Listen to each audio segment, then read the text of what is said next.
With sunny spells, here too there may be the odd isolated light shower. Temperatures rising to around 14 Celsius this afternoon. Showers will fade back to the coast through the evening, turning chilly tonight under clear skies. That's how the weather is shaping up for the rest of the day. Start off your GB News Sunday with Stephen and Anne at breakfast from 6 a.m. At 10, join the political correction. From 12 till 6, it's Alastair, Darren and Nana. At 7, join Free Speech Nation for a laugh that won't be cancelled. At 9, it's Mark Dolan Tonight, followed by Headliners. That's Sunday on GB News.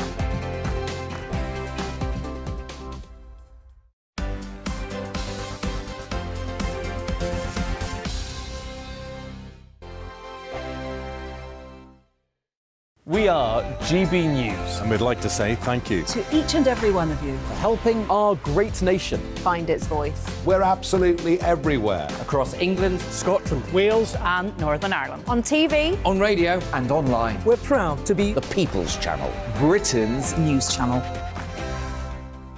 On the Mark Steyn Show, we cover the stories a lot of people are scared even to mention. The stuff that really matters with some of the world's biggest thinkers. Now is his opportunity to kind of take the steering wheel of history. Break away from the flock at 8 o'clock on GB News with the Mark Steyn Show. Hello, I'm Esther McVeigh. And I'm Philip Davis. Whether you're watching or listening on TV, online or on radio, we handpick the latest stories, debates and expert opinions for your weekend. So whether that's politics, news or showbiz, we've got it covered. Join us every Saturday morning at 10 o'clock on GB News.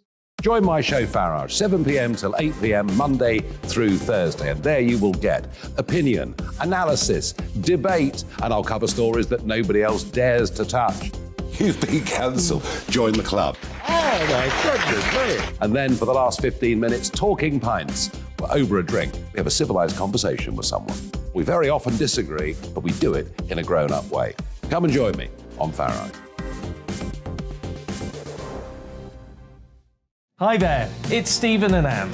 At breakfast from 6 a.m, you'll always be caught up with everything you need to know, the latest headlines, opinions and debates. We'll bring you the good news and the bad, but most of all, we're here for you. Remember, send in your views and let us know what you would like us to talk about. That's because we're your news channel. And every morning at 6 a.m, it's breakfast on GB News.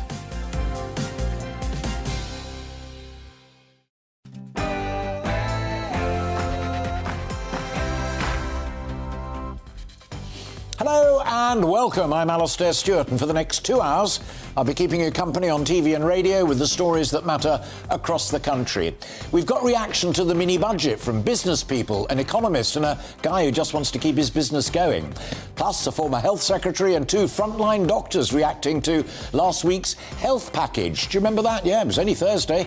We've also got lots from you already, so do keep it coming in. But first, let's bring you right up to date with the day's news. Here's Ray Addison.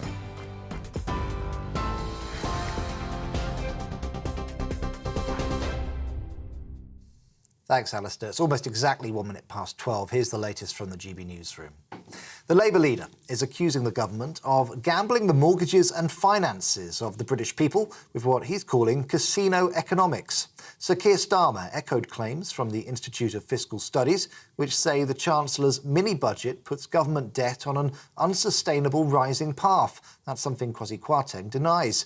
Chris Philp, Chief Secretary to the Treasury, told us the whole country will benefit. I think the real gamble would be maintaining levels of tax that are inappropriately high, which risk deterring investment, which risk disincentivising hard work, and which risk driving individuals and companies out of the United Kingdom. By having competitive tax rates, we're encouraging people to work, encouraging them to invest, and encouraging people and businesses to locate here in the UK. Well, that's his view. Steve Reed is Shadow Secretary of State for Justice. He says the mini-budget does very little for working people. The government's had 12 years to get the economy right. It looks to me like they've gone to the casino and they've gambled the British economy and British people's household finances on a set of uncosted tax cuts that benefit the super wealthy but do very little to help anybody else. The Labour Party has pledged to create a national care service, claiming 13% of care homes need improvement. Ahead of the Labour conference, which starts tomorrow, the party says private equity firms are failing in their duties to residents. Plans for the service include improvements to pay, workers' rights and training. Drivers could be paying an extra £5 for a tank of petrol due to a fall in the value of the pound. Motoring organisation the AA says petrol prices would be at least 9p per litre cheaper if the pound had maintained its mid-February value instead of dropping to a 37-year low. Drivers are being encouraged to shop around to find more competitive forecourts. The Home Office has pledged up to £5 million to help victims of county lines exploitation over the next 3 years. The money will go towards expanding one-to-one support to help victims escape drug gangs in London, the West Midlands, Merseyside and Greater Manchester. Home Office Minister Jeremy Quinn says more than 9,500 people have been targeted for safeguarding since 2019.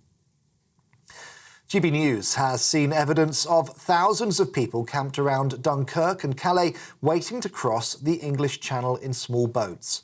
It comes as another 656 people made the journey in 15 inflatables on Friday, bringing the total number who've crossed this year to well over 32,000.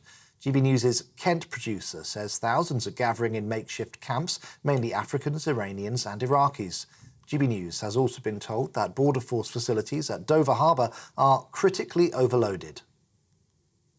Ukraine's president is urging his fellow countrymen who are forced to fight for the Russian army to sabotage it from within.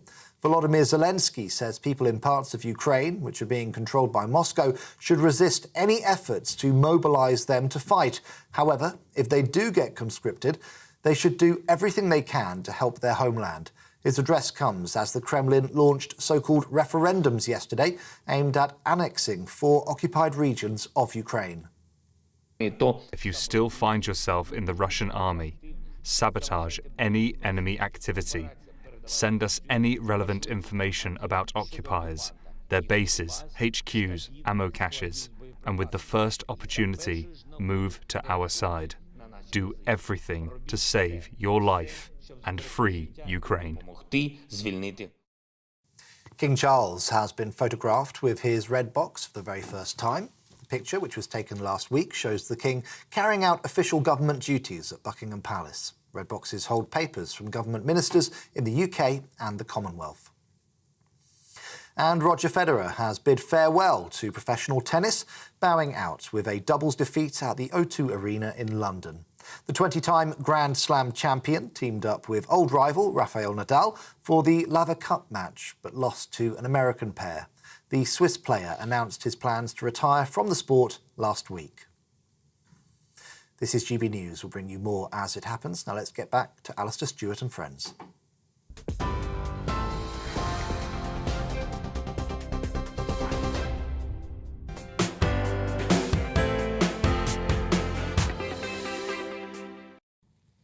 Ray, thanks very much indeed. The papers are filled with yesterday's budget analysis, and we'll be discussing it later on in the programme with top guests, including from the CBI.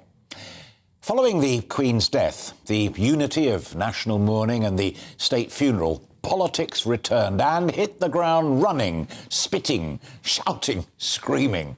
3 huge events unfolded. The long-awaited help package on energy costs for businesses, the NHS plan from a new health secretary, who's also the deputy prime minister, to address a crisis in waiting lists, GP appointments and ambulance services, and of course what I said at the very top, that fiscal event which proved to be the most radical mini-budget in decades. Now, the first was welcomed, but businesses said that they wanted more certainty and more help for the longer term. The second, the health package, was deemed pretty inadequate and even delusional across the spectrum.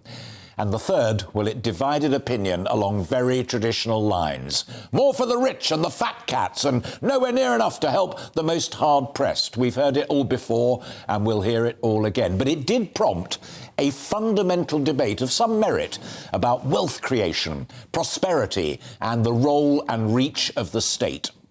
So, with a stellar cast, we're going to analyse them all, and we really do want to hear your reactions too, to all of them. Small business people on those energy costs, patients, partners, friends of patients as well, about the health service. And be you rich, be you poor? What did you think of what Kwasi Kwarteng had to say? You'll be hearing from top business people, a former health secretary, doctors and more. Do they feel optimistic? Do you? That's why we want to hear what you have to say. Has Liz Truss hit the ground running or hit the wall already? Is it a bright new beginning or has it left us raving at the close of day on a journey into a dark night? So let me say it for the final time. I want to hear what you think. Here's how. Email us at gbviews@gbnews.uk with any comments that you have on the stories that we're covering. We're also on Twitter, as indeed am I, and on Facebook.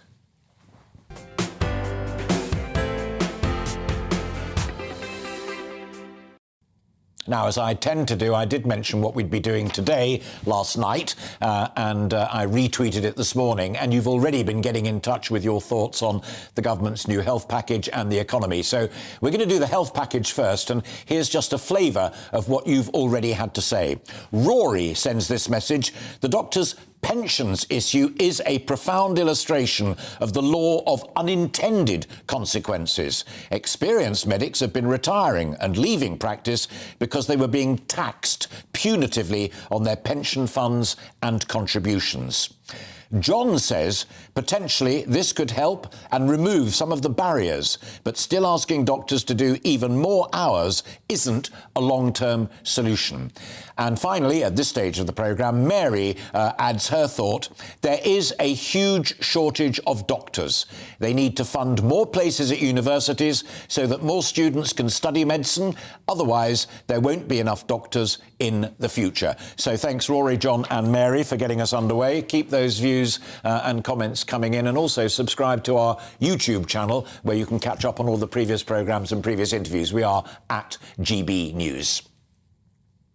Now, my first guest talking about the health service is extremely well selected. Stephen Doral is a former health secretary and a former chair of the House of Commons Health Select Committee. He was a Tory MP and then he defected to the Lib Dems. Stephen, it's always a pleasure to see you.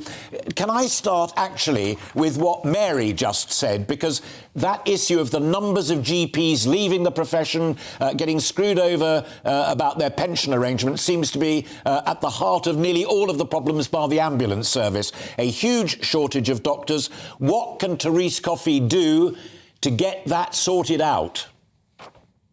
Alastair, it's always a pleasure to be on your programme. And in addition to being a former health minister, I'm also a former Treasury minister. So this has been an interesting week. As far as the question of doctors' pensions is concerned, that's one thing I would like to say straight away. I think Therese Coffey is absolutely right to address that issue head on. It's bonkers that the rules around doctors' pensions should be a disincentive on them to continue to look after patients. So I think she was right to deal with that. But having said that, I have to say, I think her plan for the future of the NHS was, to put it mildly, disappointing. And it's worth, in the budget week, just reflecting that the additional budget for the NHS announced by Therese Coffey on Thursday was 1% of the cost of the tax reductions that was announced by the Chancellor on Friday. Now, I think it's worth reflecting on the word budget. Budget should be a plan for both income and expenditure. What we heard from Kwasi Kwarteng was that he was going to cut the government's income through taxation without hearing anything about the implications of that for public services, of which, of course, the NHS is an absolutely key service. Yeah. I'm going to cheat because I asked the team to invite you in particularly to talk about the health service, but you've raised the issue of the budget. So one quick one. I mean, you've been there, done it. You were in a whole range of governments led by different prime ministers at one time and another. It seems to me that budget from Kwasi Kwarteng was two things. It was a shot in the dark at growth, but it was also a reaffirmation of a core set of Tory beliefs that we've not actually seen since the 80s. What's the Doral take? Well, the Doral take on this is actually, it's nothing to do with the 80s. It's a reversion to the early 1970s and a gamble on growth under Tony Barber. One of the key messages of Margaret Thatcher, I was never a Treasury Minister under Margaret Thatcher, I was under John Major, but we applied the same principles when John was Prime Minister, that if you prepare a budget, you have to look at both income and expenditure. And what Margaret Thatcher always insisted was that expenditure had to be matched to income. Now, what we've got yesterday was tax cuts with no idea, no indication at all of what the implication of that is going to be for public services, for the National Health Service, for education, for social care, for the police, essential public services which rely on tax revenues to be able to do their job. Yeah, brilliant analysis. And while you were explaining that, we were running pictures over the various players for folk who are listening to our conversation on radio. And just there at the end, Liz and Kwasi Kwarteng going about a factory. But let me repeat that first question, then I promise we will move on to the detail of the health sector, because you're an expert in that field. But listening carefully to that analysis, Stephen, was it a reassertion of philosophy, be it Tony Barber and Ted Heath, or be it Thatcher, Lawson at the end of the 80s, and I do take that distinction, and you're a better historian than I am, or was it technically inept? It was right philosophically, but it was technically inept, or both? Well, I always think that if you're in the Treasury, of course you have some ideas about how to make the economy work. I'm as much an enthusiast for open market solutions, making markets work efficiently, as Kwasi Kwarteng or Liz Truss. I agree with that. But the delusion is to believe that all you need to do as a government is to step back. Markets exist and operate effectively when regulators have a clear objective of what they're seeking to deliver. And one of the things that you have to deliver as a government is sound money. And my principal concern this week is that the actions of the government are undermining the commitment to sound money, which was the essential bedrock of both the Thatcher and Major administrations. Yeah, brilliant. OK, I'm now going to draw a line because I promised you we'd talk about health and folk at home will want to hear your views on that. But there's a nice segue because it is about money. To me, and we've talked on this programme a lot about the challenges in the care sector and bed blocking, that 500 million to help clear folk out of hospitals into the care sector because they've been cured medically, but they still need looking after. That seemed to me to be a standout bit of wisdom. Yes, I've said I agree, actually, with that priority. I said that Therese Coffey was right on doctors' pensions, and she's right as well to ensure that there's proper resource to enable people to move out of NHS beds when they no longer need them into social care. That's true. But let's look at this in a more rounded way. I hate the word holistic, but let's call it, let's look at the health and care system as a whole. The same week that the government is putting, in terms of its own budget, a relatively modest amount of money into addressing bed blocking, it's also saying that it's no longer going to pursue an obesity strategy. Now, one of the things you have to do in health policy is to address prevention, early intervention, avoiding unnecessary illness. If we're going to have no more government interest in obesity, the result is we shall have a greater obesity that will lead to greater illness, greater demands on the health service. And so you have more people going into hospital. It's great to help people come out when they don't need to be there anymore. I agree with that. But what we have to do also is to address the underlying demand or the underlying causes of ill health in order to relieve the pressure on the whole health and care system. Fascinating. One of the team was talking about that early on and wanted to include it in this conversation. And for folk at home, there's a very, very good half-page piece in the Daily Mail today spelling out the dangers of exactly what Stephen was just talking about. When I read it, Stephen, one of the other standout things that struck me on obesity, it was a striking example of a piece of policy that people like John Reid, a like you, a former health secretary for the Labour Party, and you, a former health secretary for the Conservative Party, absolutely agreed on, and that is to take pressure off the NHS. We need to do a lot more to look after ourselves, and GPs can help in that respect on things like obesity. Yeah, absolutely. It's important to emphasise, I don't think any of your listeners really need to have this explained to them, but obesity is not just about looking good and not being overweight. It's the fundamental cause of a substantial amount of cardiovascular disease, of diabetes, of dementia. If you unhealthy lifestyles, they lead to demand on the healthcare system. Actually, much, much more importantly, they undermine the quality of the individual's life. So that's why, in my view, government should...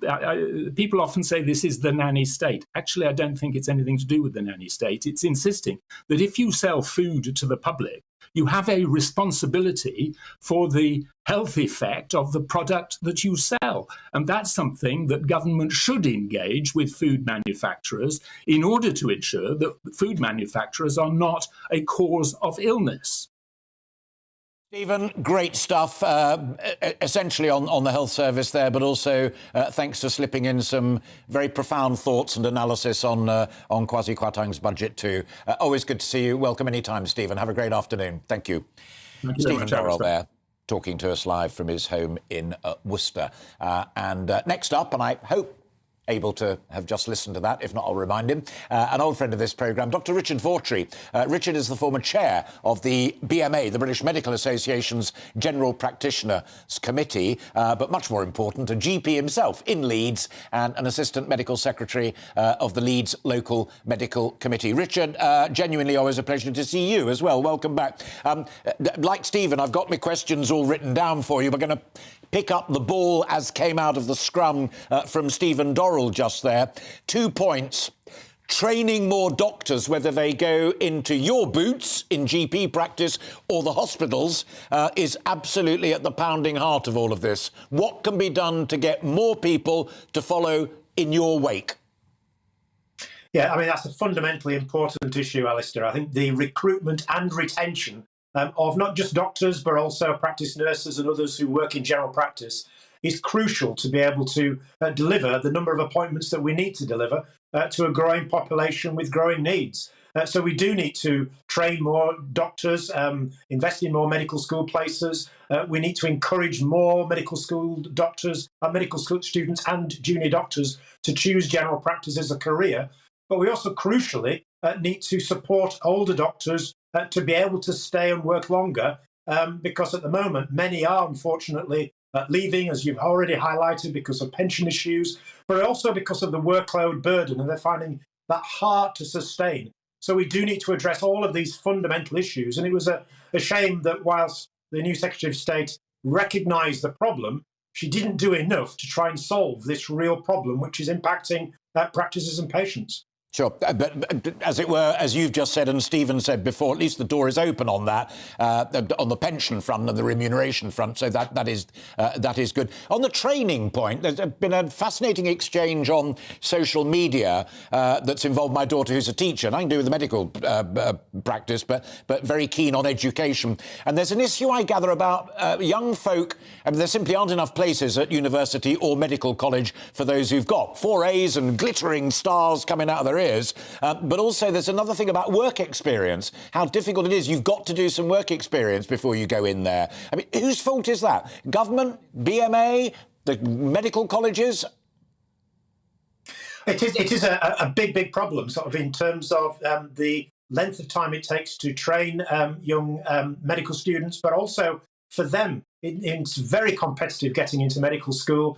They all need to have exemplary academic records, but also show their keenness around a whole range of other areas, including getting work experience. And that isn't just in GP surgeries or in hospitals, but it could be in care settings, it could be in other settings, which show that their commitment to that future profession. One of the real challenges of having students in a general practice setting or in a hospital setting, is providing the necessary supervision to them. But many practices and many hospitals have schemes to enable that to happen. But it is difficult when we've got so many people wanting to access these types of services. Well, that a suitable case for treatment, if ever there was one. And incidentally, on your last point, there's a lovely tweet last night from someone who did manage to get work experience as a sports coach, and the university and the medical school loved it. So think laterally. Standout fault line in Therese Coffey's package, as far as I was concerned, and you're a GP and you're about to be followed by another GP in this conversation, her plan included an expectation, in inverted commas, for every patient to be offered a GP appointment within 2 weeks. Nowhere near that for as long as you can remember, I can remember, but with no support to it. Why say these things if they cannot be delivered? Well, that's one of the chief concerns that we have, is that whilst making this aspiration and commitment and raising expectations in patients' minds that this can be delivered without actually addressing the fundamental problem, which is the lack of workforce. We've seen repeated promises in the last few years of 6,000 more GPs, and yet actually we're going backwards and reducing the number of GPs rather than increasing. And that applies to other staff members as well. So we do need an increased workforce, not just of doctors, practice nurses, pharmacists and others working in general practice, but then we also need an investment in the space in our buildings to be able to see those patients in a consultation setting. So it needs long-term investment in premises as well as the workforce. OK, final quick one, and it has to be quick, I'm afraid, because we're inching towards 12:30. And you mentioned it in that list of folk who need support and backing pharmacists. She spoke specifically about pharmacies being empowered to manage more medicines without a prescription, could free up an additional 2 million GP consultations, she said. Eyeball to eyeball. Safe? I think it can be if it's the right type of patient, and we're already seeing that happen in pharmacy. But 2 million consultations is simply 2 days' work, for out of a whole year for general practice. We see over 1 million patients a day. This is really small beer. We need to have real investment into general practice to be able to deliver a general practice service that our patients deserve. Richard, always a pleasure. Best to everybody up in Leeds, and thanks for finding time for us this Saturday afternoon. Look forward to talking to you again very, very soon. Thank you.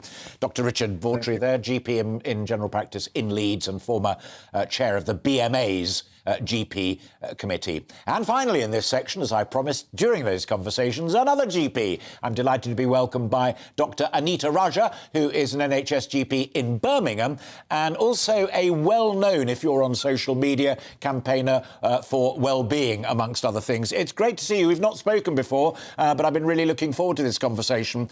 Can I pick up as well on that obesity point? Because when one thinks of well-being, clearly one thinks of mental well-being as well, but just that general point of, hey, do you know what? Your patients could look after themselves a wee bit more, take the pressure off you and leave you freer to deal with those who frankly can't look after themselves because of things like cancer. Are the government wrong to say ease off on obesity? I think it's completely ridiculous, if I'm honest. I mean, obesity is now the #1 cause of most diseases, including cancers, and it is something that is needs more attention, and it certainly needs attention from your general practitioner, who can help you and advise you at a very early stage. For instance, child obesity, because as you know, most of us will probably never see a specialist in their lives. It is your general practitioner, it's a GP-led service, and certainly the GP is your first point of contact. So it is very important that this is something that we do address at all times, and your GP is the best person to address this. Do you also agree, and it was something that Stephen Doral said earlier on in the programme, and Richard has just said as well, that staffing is at the pounding heart of all of this, whether it's a practice nurse or an ambulance driver, but much more importantly, at the real heart of the NHS, always doctors, be they hospital or be they GP, that we really do need a radical rethink about how people like you and Richard and others become the doctors that we all admire and cherish. Something needs to be done about that, doesn't it? Definitely. And I've always been talking about this very crucial point. We talk about retention. We rely on a vast majority of foreign qualified doctors, international medical graduates who come to the UK and want to work here. We train them and then we don't give them visas to work and we threaten to deport them. I mean, that's certainly not going to help retaining our workforce. And when it comes to these comments with regards to increasing our efficiency. Let me tell you, general practice is one of the most cost-effective and efficient part of the healthcare system.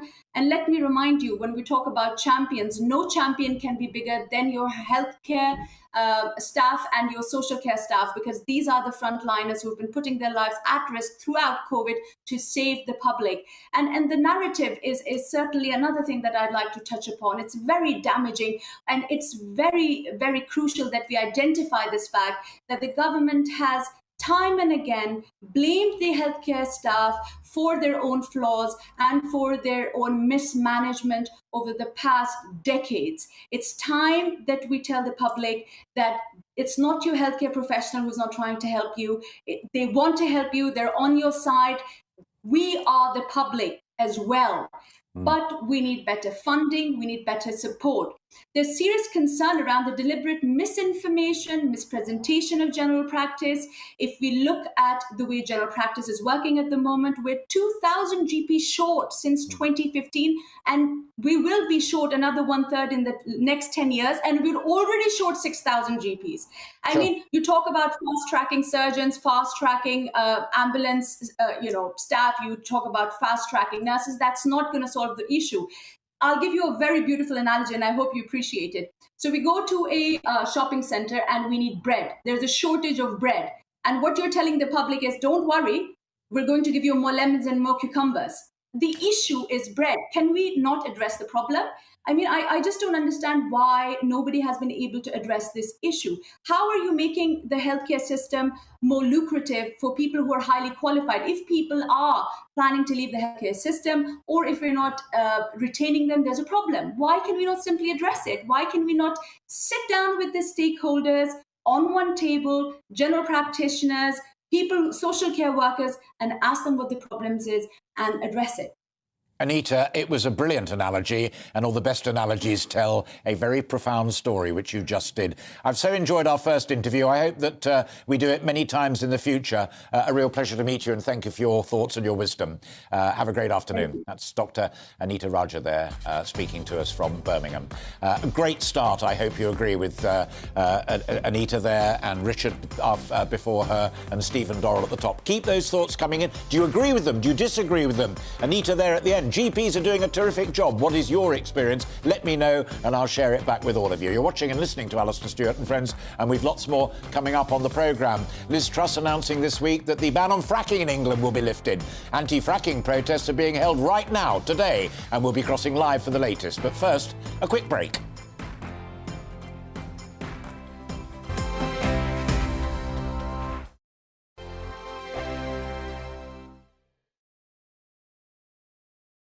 We are GB News. And we'd like to say thank you. To each and every one of you. For helping our great nation find its voice. We're absolutely everywhere. Across England, Scotland, Wales and Northern Ireland. On TV, on radio and online. We're proud to be the People's Channel, Britain's news channel. On the Mark Steyn Show, we cover the stories a lot of people are scared even to mention. The stuff that really matters with some of the world's biggest thinkers. Now is his opportunity to kind of take the steering wheel of history. Break away from the flock at 8 o'clock on GB News with the Mark Steyn Show. Hello, I'm Esther McVeigh. And I'm Philip Davis. Whether you're watching or listening on TV, online or on radio, we handpick the latest stories, debates and expert opinions for your weekend. So whether that's politics, news or showbiz, we've got it covered. Join us every Saturday morning at 10 o'clock on GB News. Join my show Farage, 7 p.m. till 8 p.m. Monday through Thursday, and there you will get opinion, analysis, debate, and I'll cover stories that nobody else dares to touch. You've been cancelled. Join the club. Oh my goodness me. And then for the last 15 minutes, talking pints. Over a drink, we have a civilised conversation with someone. We very often disagree, but we do it in a grown-up way. Come and join me on Farage. Hi there, it's Stephen and Anne. At breakfast from 6 a.m, you'll always be caught up with everything you need to know, the latest headlines, opinions and debates. We'll bring you the good news and the bad, but most of all, we're here for you. Remember, send in your views and let us know what you would like us to talk about. That's because we're your news channel, And every morning at 6 a.m, it's breakfast on GB News.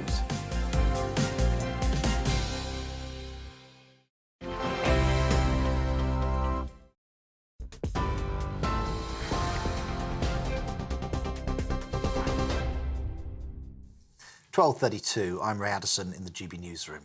The Labour leader is accusing the government of gambling the mortgages and finances of the British people with what he's calling casino economics. Sir Keir Starmer echoed claims from the Institute of Fiscal Studies, which say the Chancellor's mini-budget puts government debt on an unsustainable rising path. That's something Kwasi Kwarteng denies. Chris Philp, Chief Secretary to the Treasury, told us the whole country will benefit. I think the real gamble would be maintaining levels of tax that are inappropriately high, which risk deterring investment, which risk disincentivising hard work, and which risk driving individuals and companies out of the United Kingdom. By having competitive tax rates, we're encouraging people to work, encouraging them to invest, and encouraging people and businesses to locate here in the UK. The Labour Party has pledged to create a national care service, claiming 13% of care homes need improvement. Ahead of the Labour conference, which starts tomorrow, the party says private equity firms are failing in their duties to residents. Plans for the service include improvements in pay, workers' rights and training. Drivers could be paying an extra £5 for a tank of petrol due to a fall in the value of the pound. Motoring organisation, the AA, says petrol prices would be at least 9p per litre cheaper if the pound had maintained its mid-February value, instead of dropping to a 37-year low. Ukraine's president is urging his fellow countrymen who were forced to fight for the Russian army to sabotage it from within. Volodymyr Zelensky says people in parts of Ukraine which are being controlled by Moscow should resist any efforts to mobilise them to fight. His address comes as the Kremlin launched so-called referendums yesterday aimed at annexing 4 occupied regions of Ukraine. King Charles has been photographed with his red box for the first time. The picture, taken last week, shows the King carrying out official government duties at Buckingham Palace. Red boxes hold papers from government ministers in the UK and the Commonwealth. We're on TV, online and on DAB+ radio. This is GB News. Back now to Alastair Stewart and friends.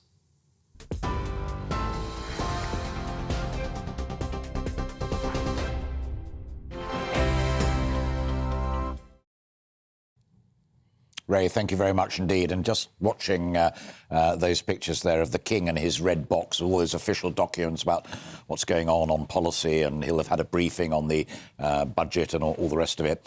There might just have been in that box 1 or 2 birthday cards for people who've reached 100 years, which, of course, now following the passing of his mother, he will now be responsible for. I only mention that because we've got a special guest coming up a little bit later on in the programme, so we'll find out.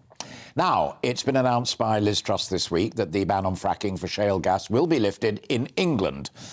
A controversial method for extracting gas from beneath the Earth's crust, fracking was stopped in the UK back in 2019, but it's now on again.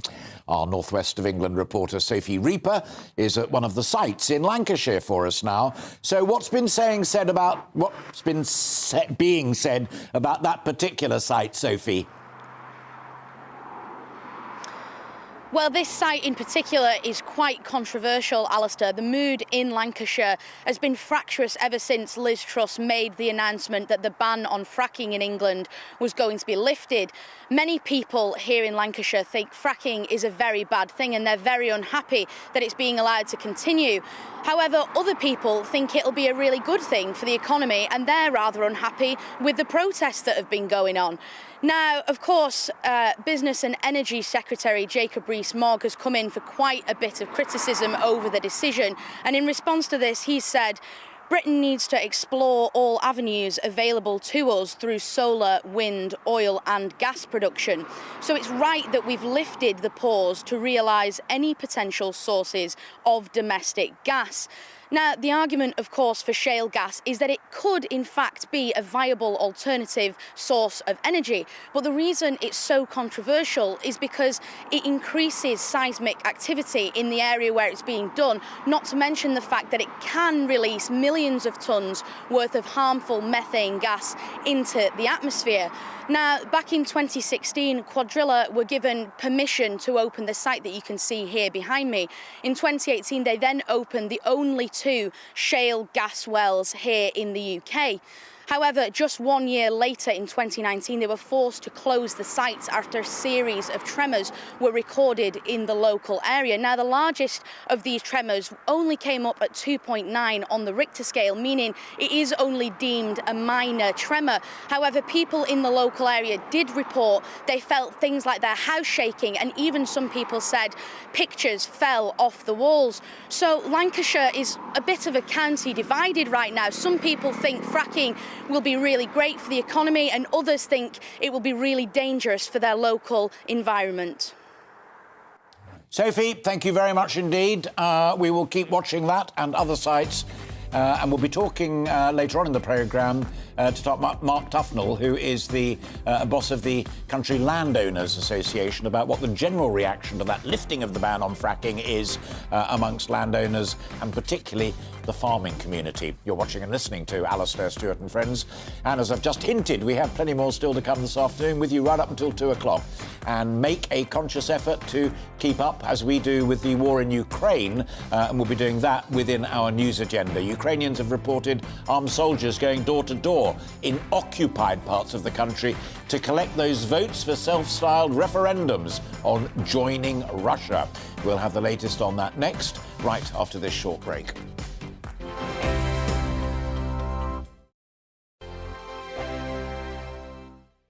We are GB News. And we'd like to say thank you. To each and every one of you. For helping our great nation find its voice. We're absolutely everywhere. across England, Scotland, Wales and Northern Ireland. On TV, on radio and online. We're proud to be the People's Channel, Britain's news channel. On the Mark Steyn Show, we cover the stories a lot of people are scared even to mention. The stuff that really matters with some of the world's biggest thinkers. Now is his opportunity to kind of take the steering wheel of history. Break away from the flop at 8 o'clock on GB News with the Mark Steyn Show. Hello, I'm Esther McVeigh. And I'm Philip Davis. Whether you're watching or listening on TV, online or on radio, we handpick the latest stories, debates and expert opinions for your weekend. So whether that's politics, news or showbiz, we've got it covered. Join us every Saturday morning at 10 o'clock on GB News. Join my show Farage, 7 p.m. till 8 p.m. Monday through Thursday, and there you will get opinion, analysis, debate, and I'll cover stories that nobody else dares to touch. You've been cancelled. Join the club. Oh my goodness me! And then for the last 15 minutes, talking pints. We're over a drink. We have a civilised conversation with someone. We very often disagree, but we do it in a grown-up way. Come and join me on Farage. Hi there, it's Stephen and Anne. At breakfast from 6 a.m, you'll always be caught up with everything you need to know, the latest headlines, opinions and debates. We'll bring you the good news and the bad, but most of all, we're here for you. Remember, send in your views and let us know what you would like us to talk about. That's because we're your news channel. And every morning at 6 a.m, it's breakfast on GB News.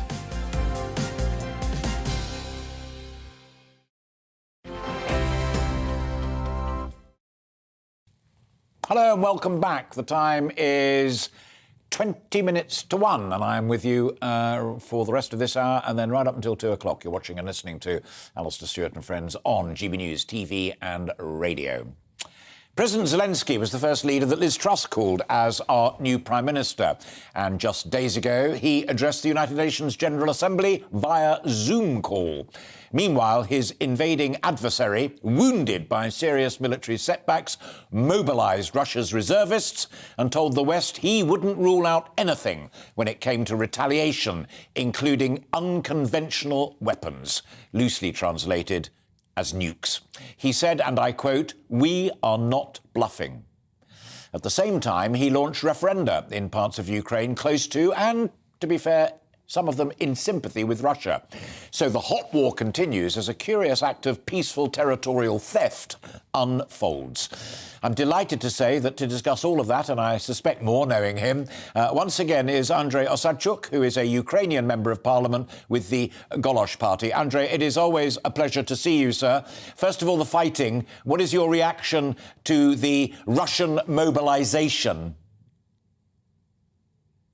Good afternoon. Thanks for having me here. Look, there are several very important things which you on the West shall understand. First, by announcing mobilization, Vladimir Putin publicly confirmed to the whole world and to Russia that all his strategies starting February 24 fully collapsed. Secondly, in fact, he terminated the peaceful treaty with his country. Because during 22 years, the whole model of Russian propaganda was targeted on the people who were sitting in front of TV, drinking beer and eating chips, but under any circumstances, they did not suppose to participate in any combat actions. And it was repeated by Kremlin propaganda dozens of times. Even it was repeated by Putin. But now this deal was broken, and in fact, Putin announced the war against his own country. And that's another very important detail, because you see that, in fact, we finished with the Russian professional army. And now they want to compensate this with a few hundred thousands of unprepared, drunk crowd, which definitely will be a challenge for Ukrainian army, but will not change the picture of the war. Yes, we will have to kill more Russians, but it is absolutely understood that in modern warfare, not the quantity, but the quality is prevail. So that's why we are quite optimistic looking to this agony which is happening in Russia. Yes, it will be another big challenge for Ukraine, but we think Russian so-called mobilization will create much more problems for Russian Federation as for the state rather than for Ukrainian military. Very crisp, fascinating analysis, Andrei, as always. And I'll be discussing one or two of the points you've made there with Kong Hochland from the Telegraph after this interview is concluded. But thanks for that. How are you and your colleagues in the democratically elected bodies of Ukraine going to deal with what looked like absolutely fraudulent referenda in the east of your country? Everybody's expecting it to be rigged. Everybody's expecting it to be Putin's result. But how do you deal with that as an MP? And how does Zelensky deal with it as president? Look, it's very simple question with very simple answer. There is zero difference. There is zero importance how invaders are calling occupied territories of Ukraine. It is temporary occupied territories of Ukraine, full point. Putin and his FSB team, they just repeating the model which was invaded by Adolf Hitler in late 30s. If you remember, the same model was used to invade part of Austria. Then the same practice was already used by Russian Federation in modern times. So the same they did in Crimea, and they strongly believe that it worked. But it's really funny how people who destroy the sense of law, who destroy the sense of the state in academical meaning of this word, how they try to find for at least some fake but legitimacy. But again, for us, it has absolutely zero sense. The same position is shared by all our allies in United Kingdom, in the United States, in the European Union. Again, there is no matter how occupants are calling temporary occupied territories. Our target, our strategic target remains unchanged. We will liberate all Ukrainian lands within the internationally recognized borders as of 1991. Andrei Osadchuk, it is always an informative pleasure to talk to you. I repeat what I said at the very beginning. You and your friends take care of yourselves, and if you have time, keep in touch with us. It's always a pleasure. Thank you very much indeed, sir. Andrei Osadchuk. Thank you for having me here. Golosh, Member of Parliament, live there from Ukraine. As I said, halfway through that conversation with Andrei, I'm delighted to say that an old friend of ours, Con Coughlin, who is the defence editor and indeed chief columnist with The Telegraph, is up next, and there he is. Con, thanks for finding time for us this Saturday afternoon. 2 quick points from what Andrei said there. First of all, the mobilisation that you and I have discussed on this programme before and its significance. Andrei says it confirms that Putin's entire strategy has collapsed, as does his admission that this is now war. And on the referenda, they're just going to ignore them and expect international law to back them against Putin. Your take? Yeah, right. I think I agree with what Andrei was saying, to be honest, Alastair, and good to be with you again. I think on the first point, yes, the mobilisation is an admission of defeat. Putin has been trying to avoid this since February when he invaded Ukraine. But now, because of the enormous losses, both in terms of men and equipment, that they've suffered during the last, coming on 7 months tomorrow, then he needs reinforcements and he needs them badly. But again, as Andrei said, the people he's calling up, if they actually turn up to the mobilisation, because so many people are fleeing the country rather than serve the country, but they are not properly trained. They're either specialists or just sort of very, very ordinary soldiers. So that, the idea that Russia's suddenly going to mount some new offensive to retake the territory it's lost recently up around places like Kharkiv in the northeast and Kherson in the south, I think that's just wishful thinking. Yeah. And as for the referendums, this is just nonsense. We see the reports of people being escorted to the ballot boxes at gunpoint, of being dragged out of their homes to vote in favour of Russian annexation. So, and I was very heartened, to be honest, by the response from both Joe Biden and Liz Truss at the UN this week, where they both said in terms that the Western powers are not going to accept this. It will be seen as the sham it is, and all the threats we're getting from Putin about his nuclear weapons arsenal are rightly being ignored because these are signs of desperation at the Kremlin, and we mustn't be bullied into withdrawing our support for Ukraine. Yeah, absolutely important and vital that it was done at the UN and that Zelensky was invited to address them. Folk like you and I who sit and observe these things and either write or broadcast about them, and I'm not being sarcastic or silly, but in our relative safety, see it slightly differently sometimes from the likes of Andrei, bless his heart. But those street protests in Moscow and St. Petersburg against the calling up, that almost opens up another front against Putin, doesn't it? And an important one. Yeah. Well, of course, I'd love to go to Moscow and report on this, but they've banned me from going to the country, so I have to do it from a distance. But yes, I think the street protests in Russia are very significant. I think the fact that so many tens of thousands of people, from what we can see, are heading for the exits to Georgia, up to Finland, trying to get out of the country because they just do not support this war. And I think people are starting to see in Moscow that the emperor has no clothes, that for all the propaganda that Putin has managed to disseminate through the state-controlled TV channels and the state-controlled press, the average Russian sees through this now. And they want no part of it. And I think, we are, with a bit of luck, we will see the whole implosion of the Putin regime in the coming weeks. Well, you'll be here live with me discussing it as and when it happens or just before it. Thank you so much, Con. It's always a pleasure and, as I said to Andrei as well, informative. We're committed to keeping people up to speed on Ukraine at home who are kind enough to watch us, and you are a key player in that. So thanks for doing it. Look forward to seeing you soon. Con Coughlin there from The Telegraph. And also, I would just draw your attention to a very good think piece by 2 of his colleagues in today's Telegraph about if Putin is toppled, beware of what you wish for and who may succeed him. It's an absolutely brilliant read in today's Telegraph. We have a wonderful story now to take us up to 1 o'clock. Former Royal Air Force pilot George Dunn, DFC, Distinguished Flying Cross that stands for, is one of the first centenarians due to receive his 100th birthday card from King Charles III. And I'm delighted to say that he joins me live now.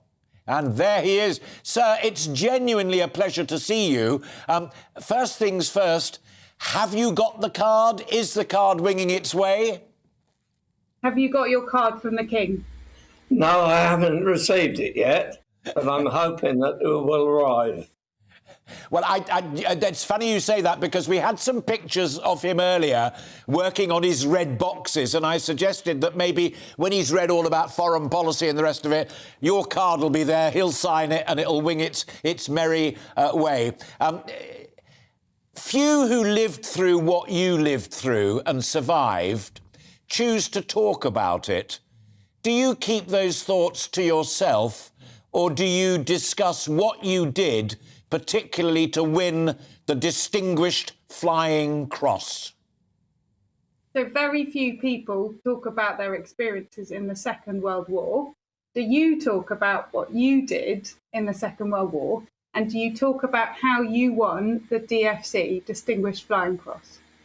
No, I didn't talk about the war very much. My parents never asked me anything, and I never told them anything. They knew that I was flying on operations, but I didn't give them any other details. I didn't want to worry them too much. But you talk about it now. I can talk about it now. I've been over the years. I've been to 1 or 2 schools, and we've been to museums and garden centres, raising funds for the RAF Benevolence Fund. So, yes, I don't mind talking about it now. Thank you, Hannah, for intervening. If you didn't see what we put up at the bottom of the screen, Hannah Bauer there is from the RAF Benevolent Fund, and she's helping us cover this item, which we are desperately keen to. What particular event or set of events won you the Distinguished Flying Cross? Because I'm an RAF brat as well, and I know they don't throw DFCs around for nothing. So Alastair is an RAF brat, and he knows that they don't give you a DFC for nothing. So what did you do to win your DFC? DFC was awarded to aircrew who had completed a tour of operations. I flew Halifaxes in RAF 4 group and completed my 30 operations by October the 3rd, 1943, and that was awarded the DFC for that tour. Hannah, how many sorties in the Halifax? How many sorties did you do in total? I did 30 operations on Halifaxes, and I went back on Mosquitoes early in 1945, and I did 14 operations with them, and then the war finished. But I continued flying. I went out into the Middle East and was flying Spitfires, selling them to the Greek Air Force. You're an amazing guy, and I'm welling up here thinking about all of that, and I'm so glad that you were able to share that. My final point to you, Halifax is lovely, great big bombers with that lattice work on the side of them. Spitfire is like the Ferrari of the skies, but my dad's favourite was the Mosquitoes because it was made of wood and it went like a sprinter. Were you in love with the Mozzie as well, George? So Alastair asked you what your favourite aircraft was, and I think he's going to be surprised and happy with your answer. Without doubt, the Mozzie. The Mozzie, Mosquito. Yes, a wonderful aircraft, very versatile, and although I flew Spitfires after the war, it didn't match up to the Mosquito. A great aircraft, and with a lot of thanks to go to Geoffrey de Havilland, who put his money where his mouth is all those years ago. Alastair, you'll be interested to know there's a new film being made about the mosquito, and they're filming the 5 last remaining veterans that we know of for this mosquito film. So they filmed Colin Bell, DFC, they filmed George Dunn, DFC, and they've got 3 others that they're filming at the moment for this new film about the mosquito. However, they are looking for more veterans. So if anybody knows any more mosquito veterans out there, please do come forward. I think I know a bit about that because I think that's Steve Milne and his gang who did Spitfire so well. But message received. Hannah, huge personal thanks to you for being there. George, I could not be more proud to have talked to you. And when that card arrives, give us a buzz, or Hannah, give us a buzz, and we will continue our conversation because I've so enjoyed it, and I'm sure folk at home will have done as well. George Dunn, DFC, former RAF pilot and centenarian. What a man. Great to meet you, George. God bless. Thank you, Alastair. Thank you. When they called them the few, they knew what they were talking about. Gracious me. You're watching and listening to Alastair Stewart and friends. We've more to come on the programme in our second hour this afternoon. The new Chancellor, Kwasi Kwarteng, hit the ground running yesterday when he stood at the dispatch box for the first time and delivered his not-so-mini budget. We'll be discussing it all next, but first, a quick break.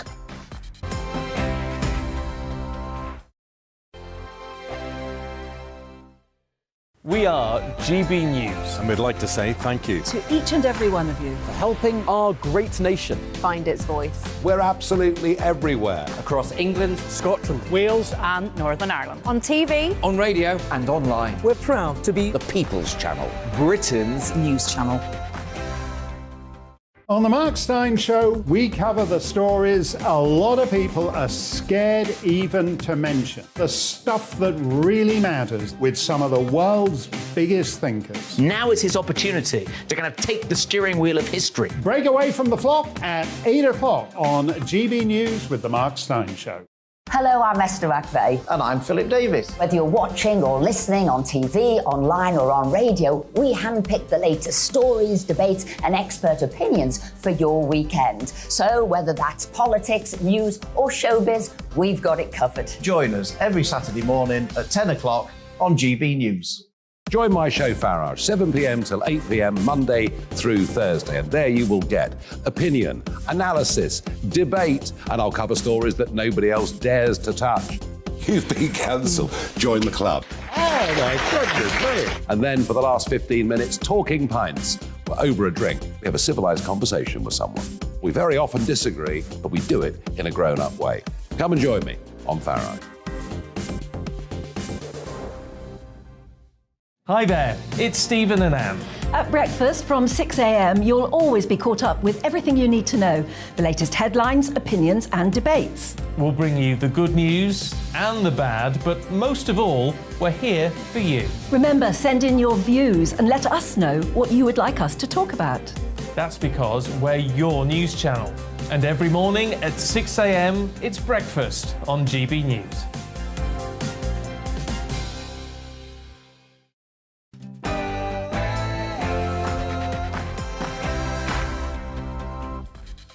Boom, 1 o'clock. That's unusual for me to be on time. Hello and welcome if you've just joined us, and thanks for being with us since 12 o'clock if you've done that little thing as well. I am Alastair Stewart and we're into the final hour of our programme, keeping you company here on TV and radio. We've plenty more still to come in that final hour. We've been chatting about the government's health package, and one or two of my guests wove in a bit about the budget as well. So we're now going to go full focus on the mini-budget announced by the Chancellor yesterday. We've got top guests, but also people on the ground trying to stay afloat. But first, before all of that, let's bring you right up to date with all the latest news. Here's Ray Addison.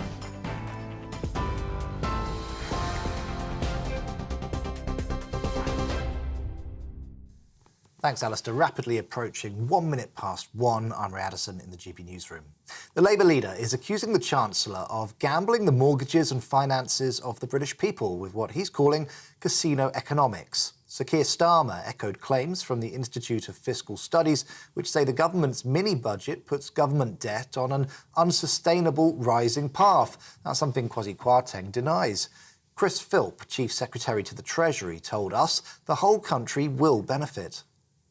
I think the real gamble would be maintaining levels of tax that are inappropriately high, which risk deterring investment, which risk disincentivising hard work, and which risk driving individuals and companies out of the United Kingdom. By having competitive tax rates, we're encouraging people to work, encouraging them to invest, and encouraging people and businesses to locate here in the UK. Former Tory Health Secretary Stephen Doral, who defected to the Lib Dems, told GB News the mini-budget takes the Tory party back to their beliefs of the early 1970s. One of the things that you have to deliver as a government is sound money. And my principal concern this week is that the actions of the government are undermining the commitment to sound money, which was the essential bedrock of both the Thatcher and Major administrations. Steve Reed is Shadow Secretary of State for Justice. He says the mini-budget does very little for working people. It looks to me like they've gone to the casino and they've gambled the British economy and British people's household finances on a set of uncosted tax cuts that benefit the super wealthy but do very little to help anybody else. The Labour Party has pledged to create a national care service, claiming 13% of care homes need improvement. Ahead of the Labour Party conference, which starts tomorrow, Labour says private equity firms are failing in their duties to residents. Plans for the service include improvements in pay, workers' rights and improved training.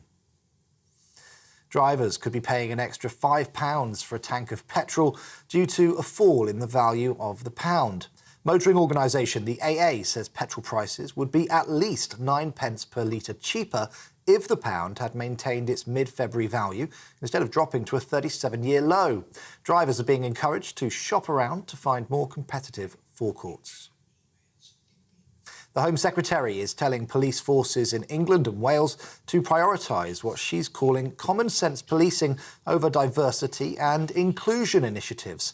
In an open letter to police chiefs, Suella Braverman laid out key priorities in her crime-cutting agenda, saying culture and standards have to change.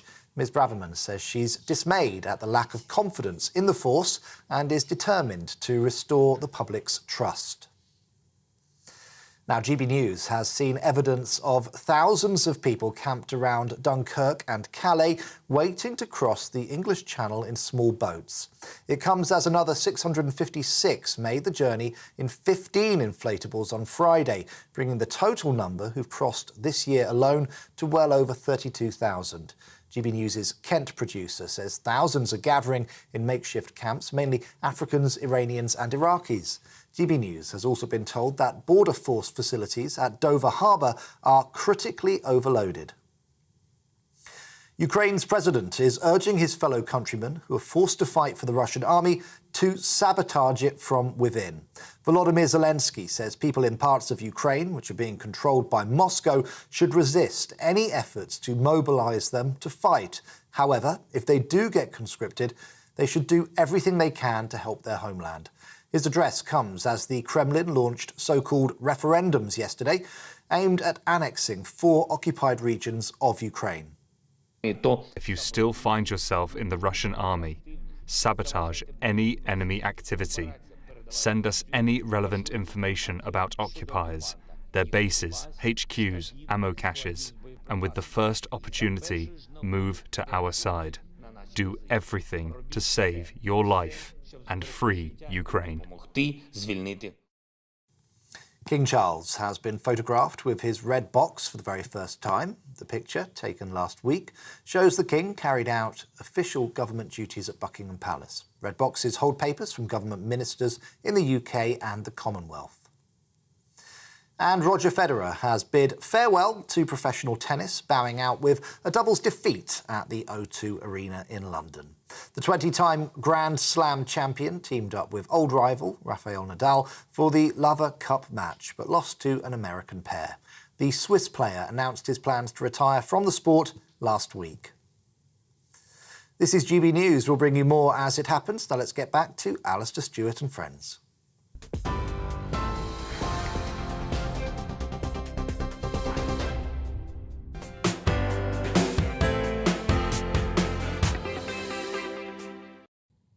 Ray, thanks very much indeed. As promised, let's turn now to our other big-ticket item today, Kwasi Kwarteng's mini-budget.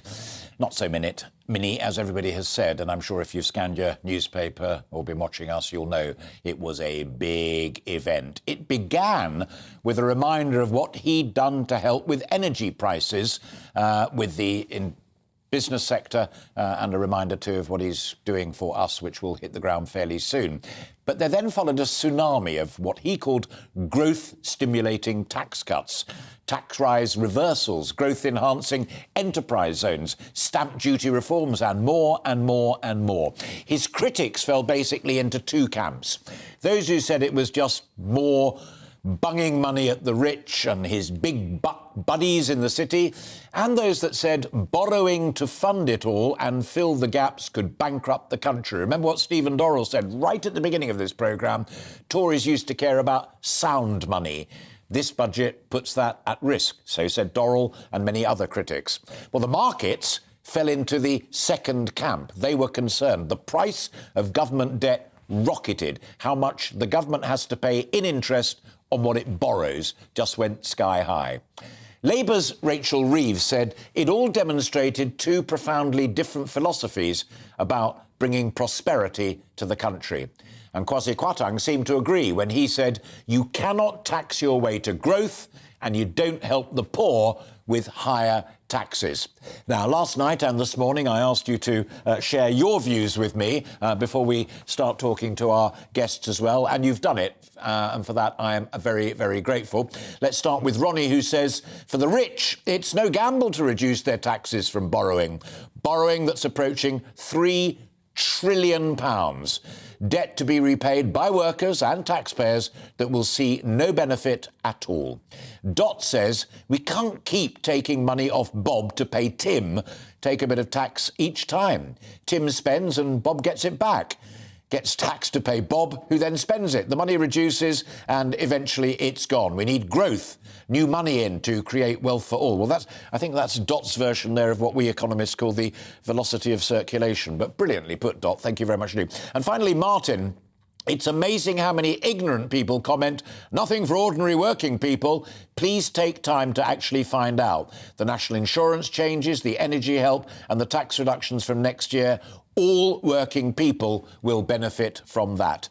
Martin, thank you very much indeed. Do keep those views coming in, all of you, and I will share some more. I've asked the team to keep a few minutes at the very end of the programme to do a wee bit of that, and hopefully they'll be able to manage it. And also subscribe to our YouTube channel. Don't forget, really good discussions at the beginning of the programme about the health service, and you'll find them all on our YouTube channel.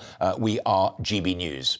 Now, let's dig a little deeper into Kwasi Kwarteng's budget and what's at stake there, and I'm delighted to be joined first of all by a very dear friend of mine, Lord Digby Jones. There he is. Digby's the former boss of the CBI. He was a minister in Gordon Brown's government. He put together more mergers and acquisitions in the Midlands in the past than you've had hot dinners, and he is now a crossbench working peer. Digby, great to see you. Can I put something right at the very top to you? Because Stephen Doral, who I know you know, former Health Secretary but also former Treasury Minister back in the John Major days, said he was deeply and profoundly worried about one thing in this budget more than anything else, and it's sound money, borrowing, devaluing the pound, and we've seen that overnight. What do you reckon? I think that's the big risk. If you look at Anthony Barber's budget in 72, and Alastair, you and I are probably old enough to remember that. Most of the viewers of this excellent programme aren't, and so forgive me for 1 minute of refreshment. Ted Heath was Prime Minister, and his Chancellor, Anthony Barber, did exactly what Liz Truss and Kwasi Kwarteng are doing. They decided to get out of the malaise. They would cut so many taxes and at the same time go for growth and borrow. It was brought down primarily by the oil crisis of 73, 74, when oil rocketed, inflation followed it, just like now. Nothing's very new in this world, Alastair. And at the end of the day, you got to the position where in 75, 76, inflation was at 25%. Look at Nigel Lawson, 88, 89, so-called Lawson boom, cut capital gains tax, cut income tax. By 91, he got a smallish, to be fair to him, but nevertheless a recession.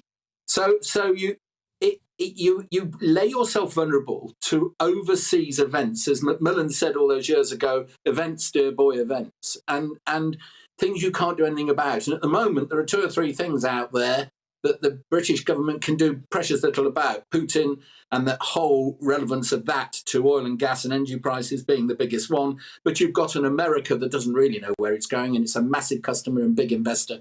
And you've got a Brexit that has yet to be, if you're a Brexiteer, yet to be capitalised upon. If you're a Remainer, you've got a Brexit, oh hell. So at the end of the day, the sound money risk is that the growth that will happen, without doubt, if you drop all these taxes, you will definitely get growth. But at what price for the overseas markets who think, can I invest in Britain? Is my money safe? Yeah. And they're very prey to overseas happenings and events. Absolutely, and Digby beautifully put, and that interest rate thing that Digby was talking about and that I was talking about right at the beginning is simply the price, the risk price that the city and the institutions charge people who want to borrow. And Digby put it utterly brilliantly there. Yeah. There is one point to mention, Alastair, which is this price that we pay. But the one benefit we get from this, and this doesn't fit well with the left, it doesn't fit well with unions, it doesn't fit well with a lot of journalists, is that financial services is about 12% of our GDP. It's about 12% of what you might call the sales revenue of the nation. Yeah. And it's about 10% of the tax that's raised. Now, in financial services, it's a global business. It's hugely global. And we will beat Paris and Frankfurt. I'm not overly worried about that. But being in the EU meant you couldn't pay what you wanted to pay. It's New York that's the problem, because Wall Street definitely has the lead. And we've got to attract more international overseas investment into London in financial services if we're going to keep generating the tax, which at the end of the day will help the lower paid. And I am fed up of hearing, and you've heard it today on your programme, I am fed up of hearing the words working people. So for some reason, if you earn over, shall we say, 50, 75 grand a year in this country, for some reason you don't work anymore. It just falls off trees. And it's only people who belong to trade unions in the public sector who are workers. It's beyond belief. I really thought that we'd grown up and got over that, but clearly not. I love it when you're on a roll. I've known you and Pat long enough to know that you are a man of principle and of values. And I know that you believe passionately that even those people that you're talking about who are earning good and very, very good money should only get it if they deserve it. But I'd love to know your take on the bankers' bonuses. That ceiling was lifted because it was imposed by the EU. And as you rightly said a moment, Brexit still to be capitalised upon. That is a good example of what can now be done. But it's playing so badly amongst the media, even the impartial media, that it verges on the inept. Is it a price worth paying as a part of a growth package to say, oh, yeah, and if you're in the city and you're earning £1 million a year, you can earn 5 million? It just doesn't play well. No, I mean, the upside is that it does attract more talent into the financial services. By the way, I haven't heard a single commentator say that it means footballers get more money. But for some reason, they're fine because they only get £1 million a week. But the optics of this is awful. And I've believed all my life in what I would call socially inclusive wealth creation. That business is this agent in our society that creates wealth, that generates jobs, that generates profit from which you pay tax, either by employing people who pay tax or paying it yourself. Now, that model is, in my view, fine if you take the whole of society with you, i.e. socially inclusive. And in one way, I think this government have made a mistake by saying the taxpayer generally will pay the gap on this energy subsidy, if you like, with an energy cap. It should be a windfall tax on the energy people, because at the end of the day, they are trousering profit unconscionably. And I believe passionately that you're entitled to a profit, but not where you haven't earned it, where all you've done is sit there and it's fallen in your lap. And it should be they who pay it. And the other one is these bonuses to which you refer And it's not only lousy politics, because you've just written Keir Starmer's candidacy speech, haven't you? You've just said these guys come in here and the general taxpayer would have got more tax cuts at the bottom end if we hadn't done that. He might be factually wrong. It's not the point. It's lousy politics from the Tories. And I don't believe at this moment it was the right time to do that. Final point, and you've got just under a minute. Forgive me, Digby, but you're welcome back any time, as you well know. Final point, the Digby Jones scorecard on what I would call the supply side measures about investment zones, about making it more attractive for folk to come in, free ports and stuff. You've put together, as I said, mergers and acquisitions coming out of your ears. Have we just yesterday made the United Kingdom a more attractive place, not just to invest financially in, but to invest physically in, if you're in France, Germany or the United States of America? Definitely, yes. I'd say two things. One, what it really helped was there are two infrastructures in this country: the physical infrastructure, roads, energy, ports, everything to which you referred, including, of course, in housing. That's planning, that's stamp duty, lots of things.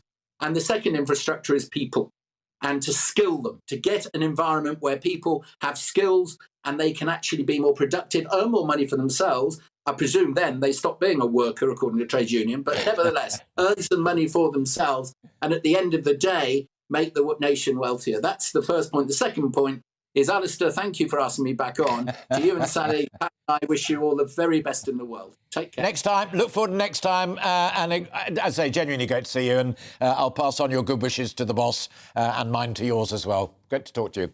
The great Lord Digby Jones' programme is called Alastair Stewart and Friends, and he is one in spades, but also a wise acre in all of these matters. Lord Digby Jones, former boss of the CBI. Delighted to be joined next for the first time by Lydia Prieg, who's head of economics at the New Economic Foundation. Really, really good to see you. I'm going to do to you what I did to Digby, and that is something that came out of the blue from Stephen Doral, a former Tory Treasury Minister in the John Major days, and that is that his biggest single worry in Kwasi Kwarteng's budget, which overall he quite liked, in terms of growth, was worries about sound money, about the pound sterling going down the drain and interest rates going up the chimney to try and support it. As a professional economist, do you share those concerns? So borrowing can be good or bad, depending on what you're borrowing to do. So if you're borrowing to fund investment that is going to help grow the economy, and the growth of that economy is going to exceed, for example, the interest payments that you'd have to pay on that debt, then actually, borrowing isn't a problem at all, and that's not a controversial statement to make in economics at all. The question isn't, can the UK borrow? The question is, what is the UK borrowing for? Yeah. And this budget was obviously borrowing to do tax cuts that predominantly benefit the very wealthy. And like the financial markets, which, as you said in your report, have reacted very badly to this budget, I personally really doubt that tax cuts for the very wealthy are going to magically transform the UK's economic prospects. If you take, for example, corporation tax, which this actually isn't really, a cut that we're seeing. It was more, we're not going to put in the rise that Rishi Sunak had been planning. The UK has had the lowest corporation tax rate in the G7 for years. It's also had the lowest business investment rate in the G7 for years. So the idea that that's going to suddenly kind of magically transform the UK, I find very doubtful.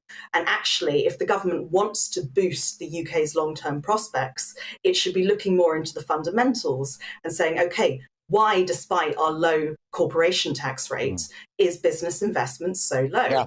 And, then you turn to look at things like the fact that business investment has never recovered since Brexit. So there's clearly a lot of Brexit-related uncertainty that should be a top priority. We've also got a huge problem, as your previous guest mentioned, with skills in the UK. A big investment that needs to happen there, particularly on vocational training and mid-career training. Lydia, I didn't want to interrupt because there was a logic to it. It really, really does matter. And I'm going to come back to the supply side stuff in a moment. But I want to pinch something out of that. We're a programme of analogies today. If you borrow at 4% to create a factory or buy a new bit of machinery that will give you a 6, 7 or 8% return, Bingo, as you so eloquently put it a moment ago. What this government's doing is borrowing at least 4% right now to achieve growth of 2.5%. That's a loss-making deal.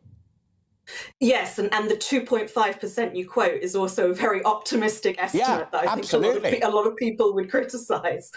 Absolutely, and when you look across the economic literature from various universities like the London School of Economics, King's College London, but also institutions like the IMF, the OECD. Like there's a vast swathe of economic literature that says that tax cuts like this that predominantly benefit the wealthy don't turbocharge growth the way that the government is claiming. And actually also, it puts the government in a more difficult position when it comes to investing in the things that we really need, because it's obviously eroding the tax base, it's eroding the government's income.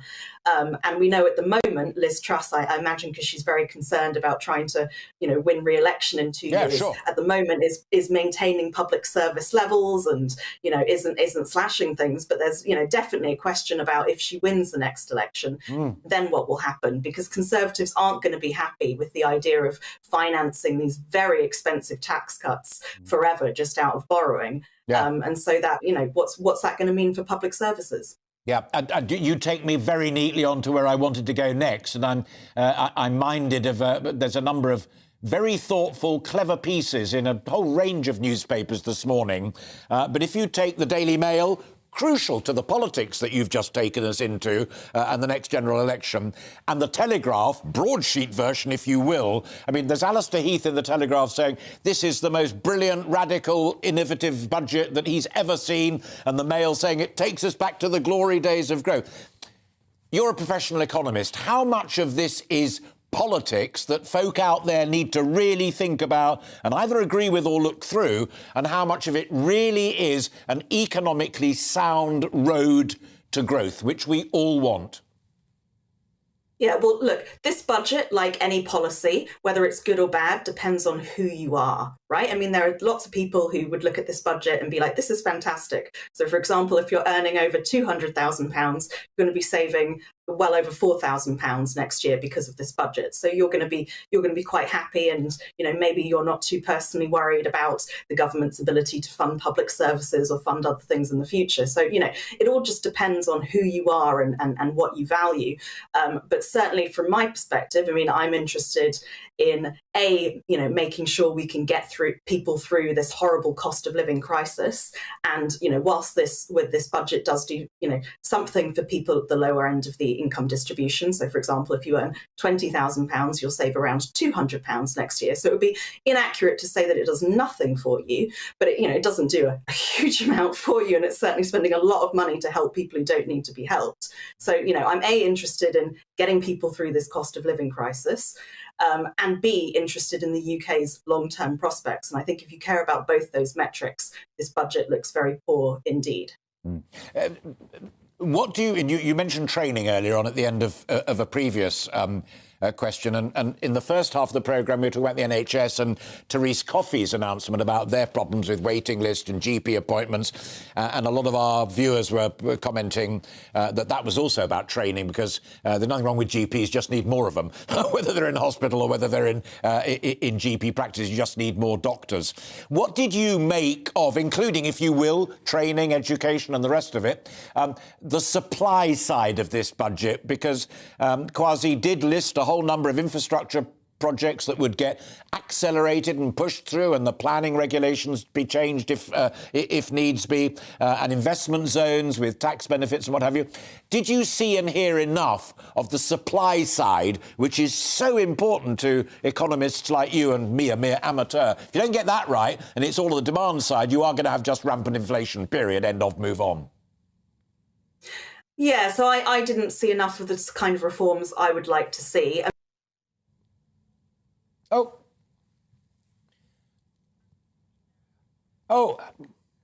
they'll be back. I'm back. I don't know what happened there. Nor do I. Somebody probably tripped over a cable. So you began by saying you didn't see enough of the supply side, ... Then it went to black. So pick up from the start, if you would, Lydia. Sure. So just to first of all take the example of the NHS that you've mentioned. So we have a terrible situation in the NHS at the moment where a staggering number of the vacancies that are, advertised for, say, nurses, for example, are never filled. And that's been a problem for years and years and years. And we have big problems with retaining staff as well. So with doctors retiring, for example. And I think, if we actually want to address that problem, we need to, address the concerns of the people in the health service, which is basically that their jobs are, in cases, definitely not paid enough. Like, you definitely look at that in the context of nurses, but also they're just horribly, horribly overworked. And realistically, to solve that problem, you do just need to do things like put up the pay in certain parts of the health sector to resolve these issues. I mean, that's what you need to do to solve these mass chronic staffing problems in the NHS that are then causing all these knock-on problems. With regards to things like investment zones that you mentioned, I mean, there's a big debate amongst economists about whether that creates, draws in new economic activity or just encourages businesses to, activity to shift from one part of the country to the other. The bigger point I would make is if you care about levelling up, what you should care about is helping people who have previously, not benefited, been able to, benefit from our economic system, put them in a position where they are able to do so and they are able to participate. And that fundamentally resolves around investing in people, particularly in things like skills. And low-tax investment zones don't do that. So they might, bring some firms in that benefit already skilled workers, or that benefit, that encourage people from a different part of the country who are already skilled to move in. But if you actually, want to improve the prospects of just, kind of ordinary people in that area, you have to look at skills and training. Sure. Lydia, consider yourself a new friend if you'd be so kind. I thoroughly enjoyed that. Economics in language that folk can understand, it really, really matters. And there's ground to trowel over there at the end. And Deanna Davison, who used to work here as a presenter, Tory MP, is now the junior minister for levelling up. And she and I were talking about exactly that point just the other day. So you come back anytime and we'll carry on the conversation. But for now, thank you very, very much indeed for your time and a very good afternoon to you. Lydia Prieg there, Head of Economics at the New Economic Foundation. Further food for thought, keep your thoughts coming in as well. We've plenty more time, a full half hour plus on Alastair Stewart and Friends. After the break, we're going to continue the conversation on the mini-budget that Chancellor Kwasi Kwarteng announced just yesterday. Is it a budget that benefits just the rich? Love to hear your views on that and more. But first, let's bring you up to date on the all-important weekend weather. Looking ahead to this afternoon, and the UK will be breezy along some coasts with a mixture of sunny spells and showers. Here are the details. For northern Scotland, the afternoon should be dry for most with sunny spells, but there could be 1 or 2 showers for coastal parts of Aberdeenshire, highs of 14 Celsius. Northern Ireland will also see a largely dry day with sunny intervals and perhaps a few rogue light showers, highs of 14 or 15 Celsius. For northwest England, a mixture of sunny spells and scattered showers, though these most frequent towards the Irish Sea, highs of 15 Celsius. A mixture of sunny spells and showers for North Wales. Breezy along coastal stretches, especially to the west. Temperatures around average for the time of year, with highs of 15 or 16 Celsius. The East Midlands will see a mixture of sunny spells and scattered showers this afternoon. Temperatures will climb into the mid-teens quite widely, with highs of 15 or 16 for most. East Anglia will see a mixture of sunny spells and a scattering of showers. It'll be breezy at times, especially along the North Sea coast. Afternoon temperatures should peak at 17 Celsius.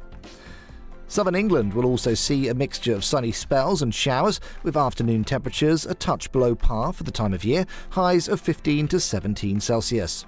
Showers fading back to the coast this evening to leave a dry night with clear spells for most, and that's how the weather is shaping up for the rest of the day.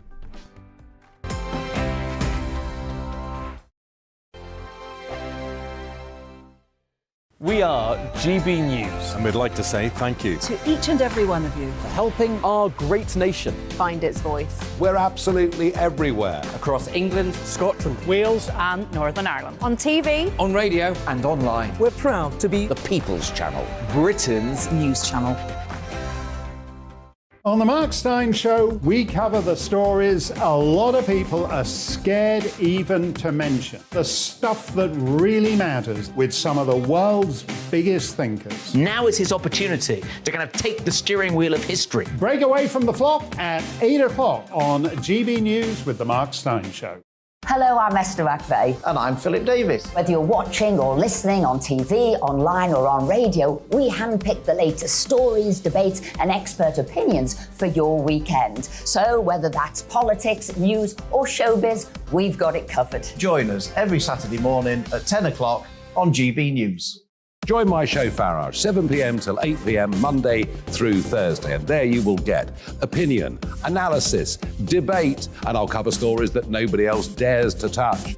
You've been cancelled. Join the club. Oh my goodness me. And then for the last 15 minutes, talking pints. We're over a drink. We have a civilised conversation with someone.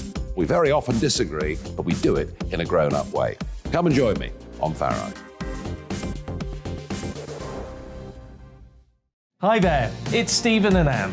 At breakfast from 6 a.m, you'll always be caught up with everything you need to know, the latest headlines, opinions and debates. We'll bring you the good news and the bad, but most of all, we're here for you. Remember, send in your views and let us know what you would like us to talk about. That's because we're your news channel. And every morning at 6 a.m, it's breakfast on GB News.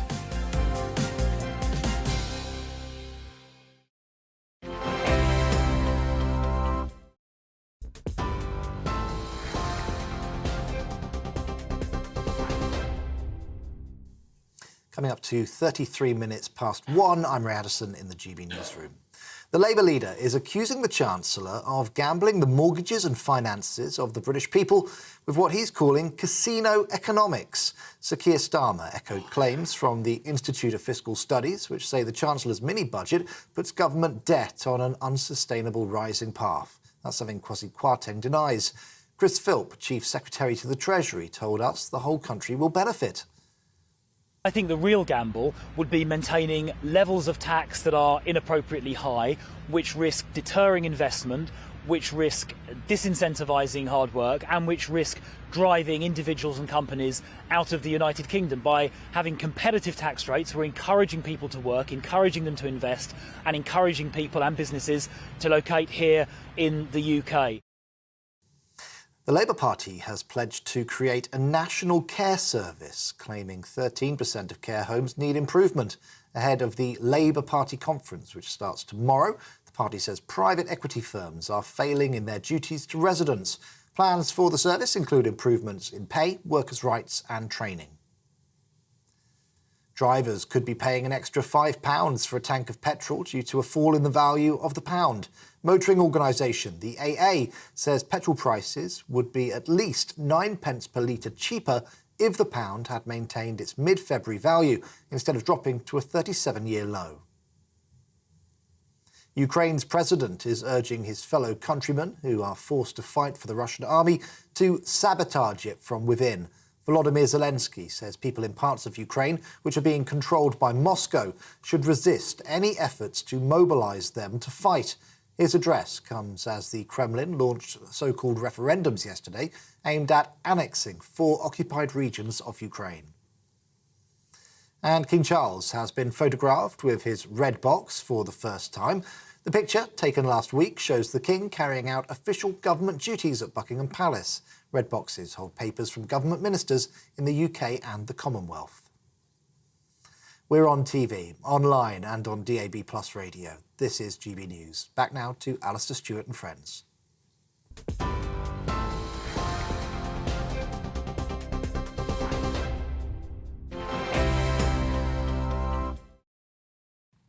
Ray, thank you very much indeed. I asked you last night and indeed throughout the programme to get in touch about the mini-budget and also before that the health service. I think you very nearly used up all of your ink, so thank you very much indeed for that.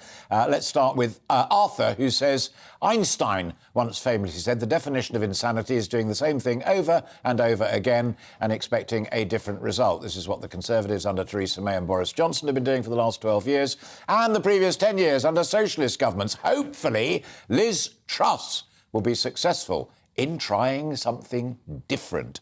That is a very strong opinion that is shared by an awful lot of people. So thanks for writing it out and putting it so succinctly.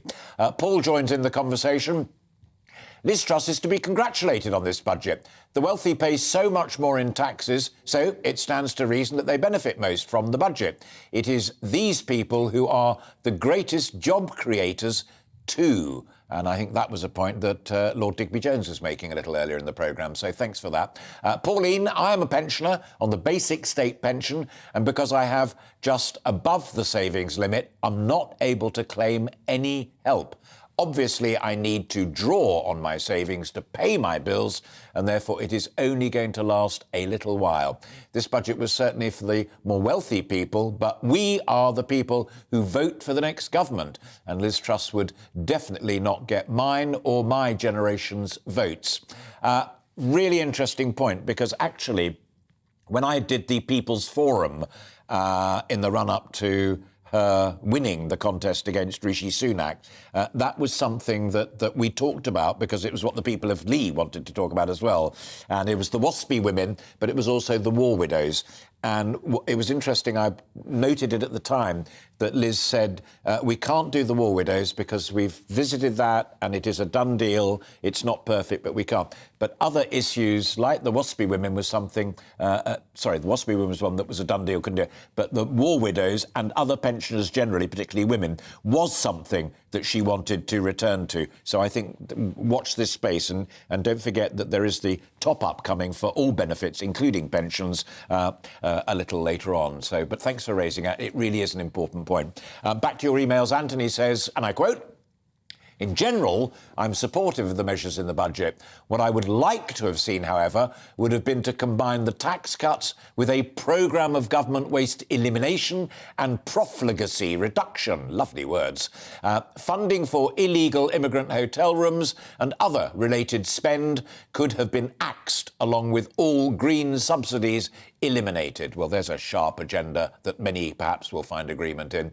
Ian says the lowest earners are no better off. When the dust settles on this mini-budget, it'll be clear that it really is only helping the rich. So there are. Keep them coming in. We've got 22 minutes to go on the programme, and I'm being told in my ear we might just have a little bit of time at the very end of the programme. It depends on what you send to me. So gbviews at gbnews.uk. My own Twitter feed or GB News. Let us know what you're watching, what you're thinking. And indeed you are watching and listening to Alastair Stewart and Friends, with lots more still to come this afternoon, including the pound had its worst day since the early days of the pandemic on Friday, after the Chancellor Kwasi Kwarteng announced his mini-budget. We'll be discussing that a wee bit more, plus much of what was announced with Lord Karen Bilimoria. That's right up next. Join me, Nana Akua, on Friday, Saturday and Sunday afternoons on GB News. Expect fiery debate and passionate discussion as me and my panel tackle some of the biggest topics hitting the headlines. It's a place for everyone's opinion. No one gets cancelled, but no one gets an easy ride. Oh, she's on it today! Be ready for conversations that are fierce, frank, and of course, fun. Every Friday, Saturday and Sunday afternoon from 4 p.m. on GB News. We are GB News. And we'd like to say thank you To each and every one of you. For helping our great nation Find its voice. We're absolutely everywhere. across England, Scotland, Wales And Northern Ireland. On TV. on radio and online. We're proud to be The People's Channel. Britain's News channel.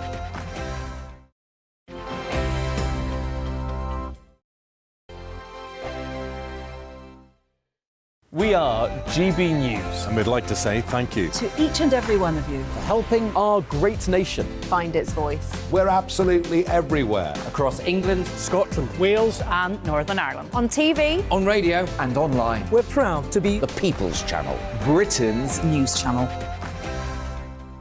On the Mark Steyn Show, we cover the stories a lot of people are scared even to mention. The stuff that really matters with some of the world's biggest thinkers. Now is his opportunity to kind of take the steering wheel of history. Break away from the flock at 8 o'clock on GB News with the Mark Steyn Show.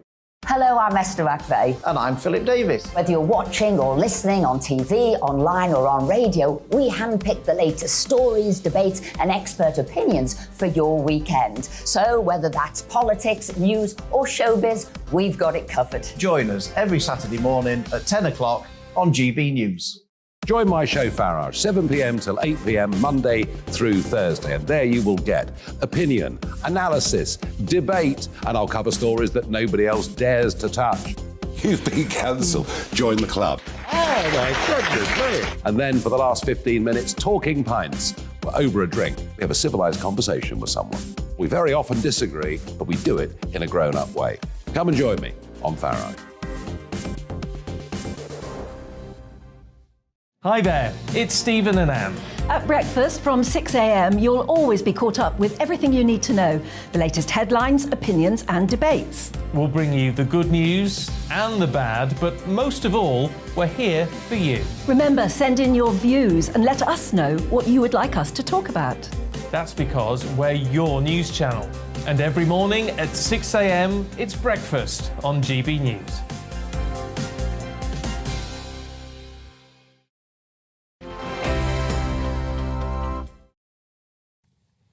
Hello and welcome back. It's 18 minutes to 2. You're watching and listening to Alastair Stewart and friends here on GB News TV and radio. We talked a little bit earlier on, quite a bit, about the supply side, how you produce goods, how you create new services within the economy, as opposed to the demand side, which is just what you, me and everybody else buy, consume, as it were. And a big supply side initiative around the budget was to voice approval for fracking in England. Home-produced gas, but it does divide opinion, as we heard from the grandmas earlier on, and that report from up in the north. Even some Tory MPs, however, particularly from rural constituencies, remain unhappy. And the government says, however, it can only go ahead if the locals agree. So it's a kind of halfway house, having your cake and eating it.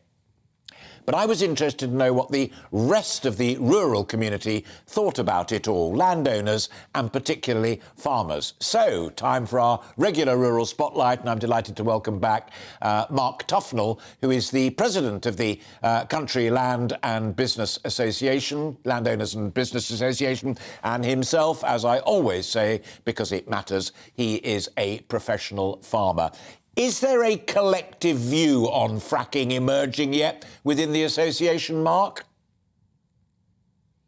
We have taken the view that until the liability issue has been covered by the government, and until there is something such as the Coal Authority set up, which would account for any liability going forward indefinitely that would be covered by government, we are not in a position to accept fracking going forward. Kinds of risks that you and colleagues within the association have identified? Because, I mean, one of the raging technical debates is how you define a tremor and an earthquake. And at the moment, it's 0.5% on the Richter scale, which, as some wit pointed out, is about as dangerous as a suitcase falling downstairs. Well, I think, Alastair, aside from tremors, and I know there's been debate with the Secretary of State about this within Parliament, we should also look at the use of water. It takes an enormous amount of water to help with fracking, and we know that we're very short of water. I think the last time I was on your programme speaking to another of your colleagues, I was talking about drought, so we have to be very mindful of that. We have the potential of water contamination. And then, of course, for those people living nearby, we have increased levels of traffic, not only taking water in, but taking gas out. So tremors aside, and you will always get differences of opinions between experts, those three areas are very significant. And we could also see areas of subsidence. Yeah, and I have clocked, I'm not dismissing at all your opening point about liability and having cover. As you rightly said, years ago, the coal industry needed to sort out. Let me, and also the water supplies, all understood and heard. The other thing that struck me about this, however, is that farmers, again, as you and I have talked in the past about, many of them have very high energy needs because of keeping livestock warm and the energy that's required in growing houses and greenhouses, all sorts of stuff like that. Energy is a very big input cost for farmers. Is there a limit to what they will accept, knowing that deep down, if fracking could reduce the cost of energy long term, it's as much in their interest as it is in yours and mine? Well, you're a farmer. Well, I accept all of that, Alastair, except to say if you were going to come up with 10% of the UK gas supplies, you'd need to have hundreds and hundreds of these fracking sites. And also, as the then Secretary of State at Bayes, he's now our current Chancellor, said at the time, the price is the price. The price is the world price. And the amount of gas that we would produce through fracking would not impact on the overall price. It might help in a small way with our own resilience, but it's not going to affect the price. We would be much better, in our view, to look at saving energy and also looking at renewable energy. Yeah. Those are two much better areas to look at. Brilliant answer and much to reflect on there. Final quick one, and you've raised it yourself in that last brilliant answer. Much easing as well on the capacity to create new onshore wind farms, which again is a very divisive issue for many folk. There are strong feelings on both sides. In a minute, if you can, Mark, and I know you can, the landowning community and the farming community's attitude towards those? I think we're very in favour of solar panels on roofs of existing farm buildings.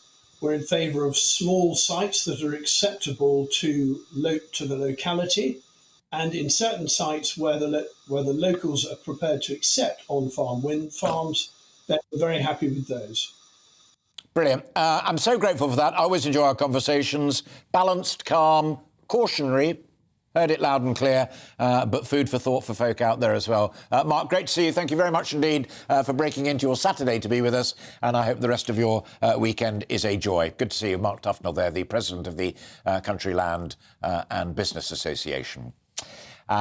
Now, we've been speaking about the economy and the effect of the Chancellor's mini-budget throughout the 2 hours of this programme.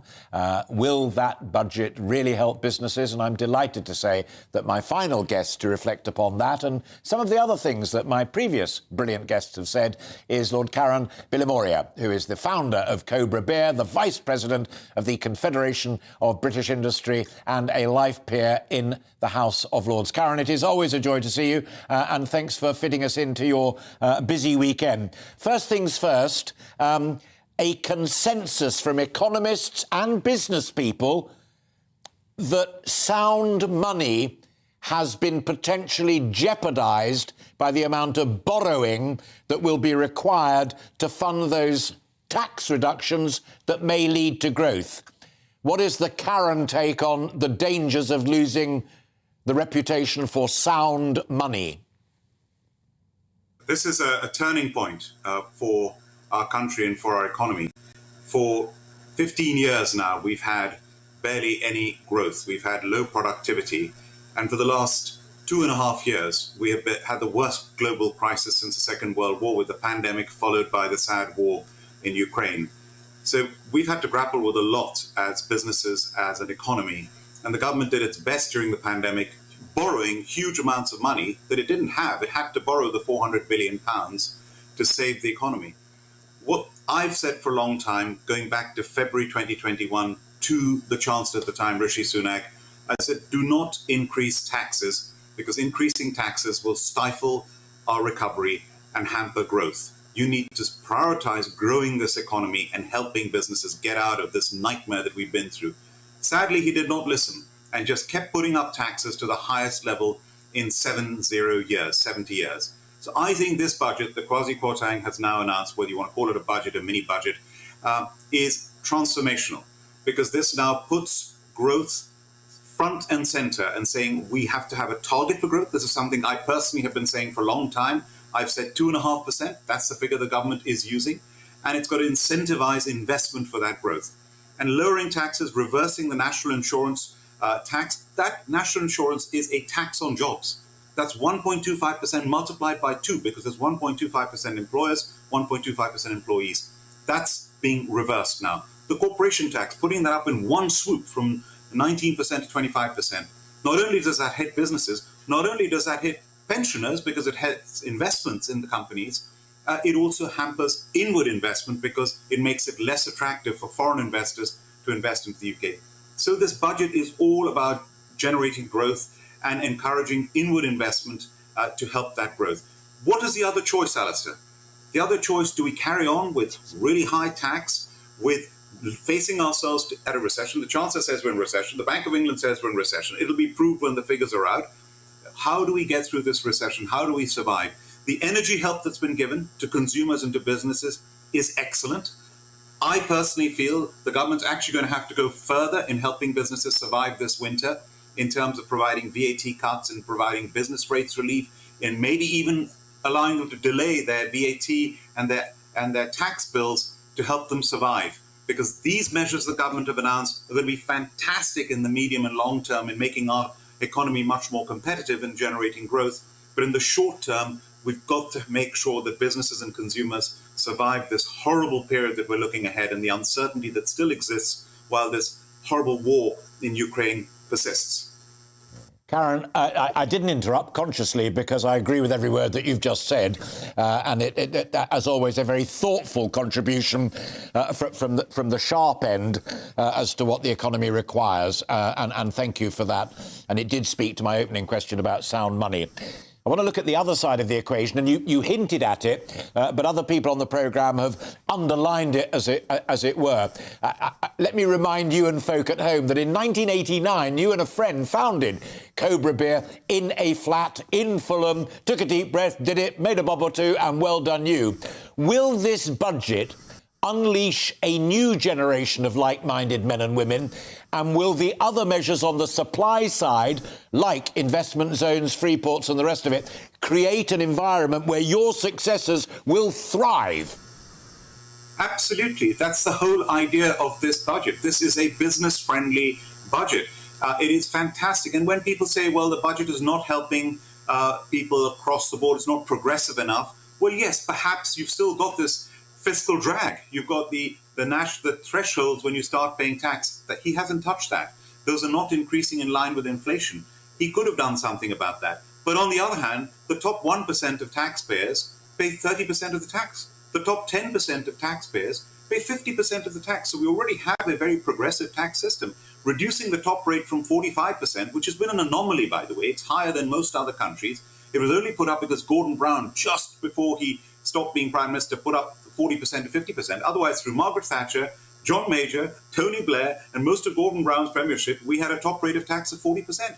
That's where it should be. Bringing the tax rate down from 20% to 19%, instead of Rishi saying, I'll do it in 2024 just before an election, we need the help right now. So all this is absolutely right. The measures that are being taken to encourage investment is absolutely spot on. And most importantly, I know as a business that this gives me the confidence that I've got a government on side who wants to promote entrepreneurship, wants to promote investment, wants to promote growth, because it's that growth that's going to generate the jobs. It's those jobs that are going to pay the taxes. It's those taxes going to pay down the debt. And by the way, everyone's talking about increasing debt. Let's put this into perspective. After the Second World War, the last major global crisis on this level, debt to GDP went up to 250%. It took us until 1963 to bring it down to 100%. Now our debt to GDP, even after all these measures, possibly over 100 billion from the energy and the tax cuts, is not even going to touch 100%. We're well below most other G7 countries. America's debt to GDP is 160%. So we've still got a lot of headroom to go. And to me, the priority is I've got to survive. I've got to make sure businesses survive and consumers don't suffer. Karen, if we have more time, we'd talk about Japan as well, but we're into our last minute, and I want to go back and give you the last minute. You said return to VAT, that needs to come down as well. You and I both know there will be another major, it will be a real budget in the early part of next year.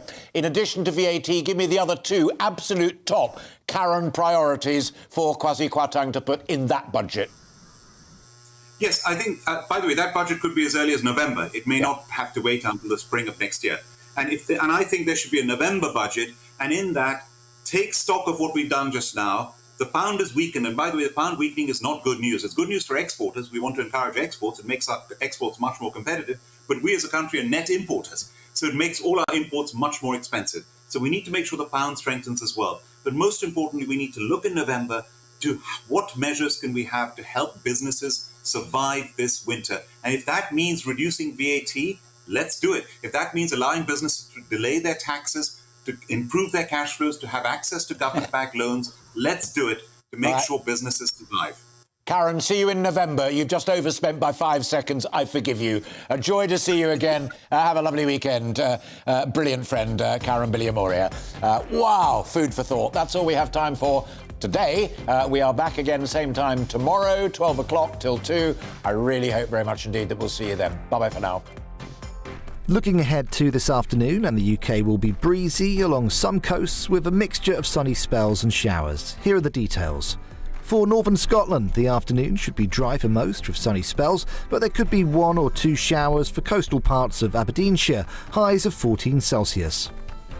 Northern Ireland will also see a largely dry day with sunny intervals and perhaps a few rogue light showers, highs of 14 or 15 Celsius. For northwest England, a mixture of sunny spells and scattered showers, though these most frequent towards the Irish Sea, highs of 15 Celsius. A mixture of sunny spells and showers for North Wales. Breezy along coastal stretches, especially to the west. Temperatures around average for the time of year with highs of 15 or 16 Celsius. The East Midlands will see a mixture of sunny spells and scattered showers this afternoon. Temperatures will climb into the mid-teens quite widely, with highs of 15 or 16 for most. East Anglia will see a mixture of sunny spells and a scattering of showers. It'll be breezy at times, especially along the North Sea coast. Afternoon temperatures should peak at 17 Celsius.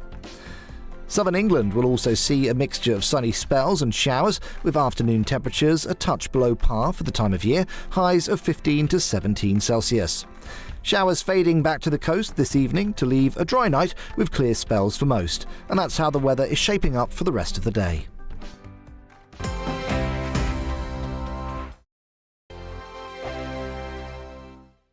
We are GB News. And we'd like to say thank you To each and every one of you. For helping our great nation. Find its voice. We're absolutely everywhere. Across England, Scotland, Wales and Northern Ireland. On TV, on radio, and online. We're proud to be The People's Channel. Britain's